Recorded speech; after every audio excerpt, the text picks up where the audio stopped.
Okay, let's go. You know, every time I do this, I'm stepping into the lion's den, but let's go to the 210 area code. We have a lot of trolls from San Antonio, and anytime I pick up on 210, it's a risk, but I'm doing it. Caller from 210, who's this? Where are you calling from?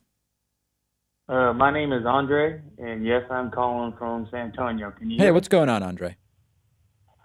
I have, I guess, two topics that I'd like to address with you. And by the way, I love your show. Thank you. I'm more right leaning, but I do appreciate the thought that you put into your work. Sure, thank you.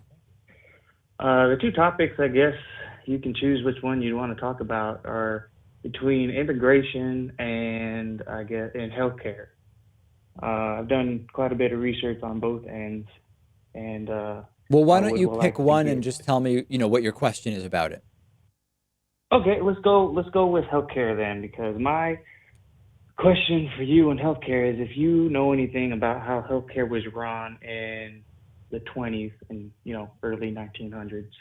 Yeah, well, so it depends in what industry. So we actually just did a piece about how when the sailing industry was really bigger in the United States, the founders, now this is prior to 1900, obviously, put in place a mandatory tax that was paid for both by the ship owners and the sailors, which was used to pay for their health care, which was sort of a government mandate for health coverage. And then in the period between skipping ahead World War I and World War II, the US was going in the direction of more of a European type system. And Wendell Potter Yes, outlines this in his book Deadly Spin.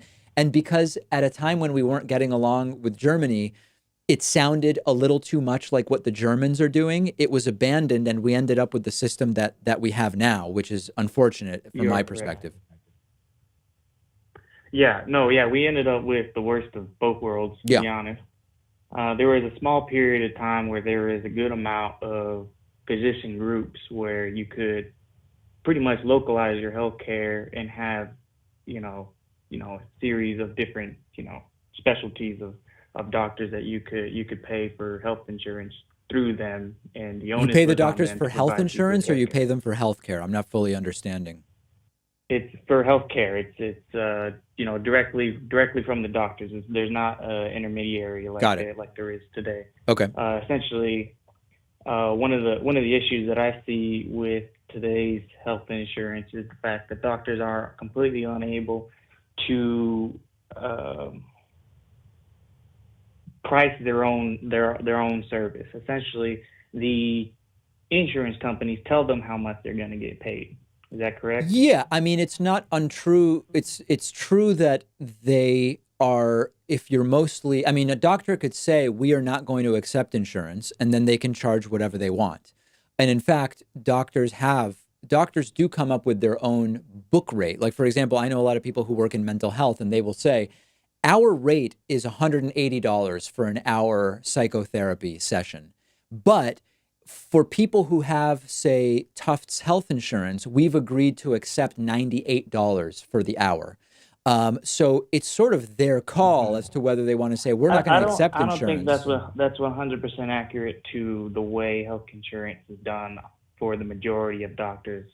Essentially, what doctors have to do is is price their services higher than what they would ever reasonably charge a single person, because no matter what, the insurance companies are going to have reimbursement rates based on their records, right? So Well, if a there's two doctor, different things. I mean, accidentally charges this is more. getting into some complicated. There's two different things going on. Part of it's true that the insurance companies negotiate a lower rate, and in a sense, yes. If a doctor says, in my example, if they say, "Well, I charge $600 an hour for psychotherapy," or they charge 200, like either way, the insurance company has an amount that they've determined for psychiatrists, psychologists, and social workers and licensed marriage and family therapists that they reimburse.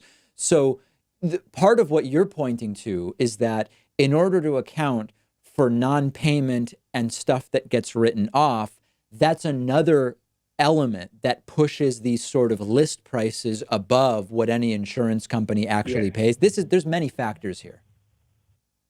Now, my problem with the insurance industry as it is today is exactly that. I feel like the doctors don't have autonomy in their own practices to cater the healthcare locally, which is how healthcare is administered, uh, to their patients. So how would you And give them that my so autonomy? my largest my so let me finish real quick. My largest issue with possibly going to an even bigger and more controlling single payer healthcare system would be just the enlargement of that whole issue where doctors are going to be charging a ridiculous amount, insurance companies are going to be negotiating different amounts, and then all the negotiation is going to be done on the government side with the FDA and other things, and we're just completely out of control to Yeah, but I think actually I understand cater what you're our saying healthcare. conceptually, but if you actually go to a real single payer system, that has significantly less importance, and we've sort of outlined why in our segments about it. Listen, I got to run. It's very interesting what you're bringing up. I think you're just off a little bit in terms of some of the context, but this is complicated stuff, and I'm very glad that you're thinking about it. Let's go to a break. That is it for today. We will take calls again very, very soon.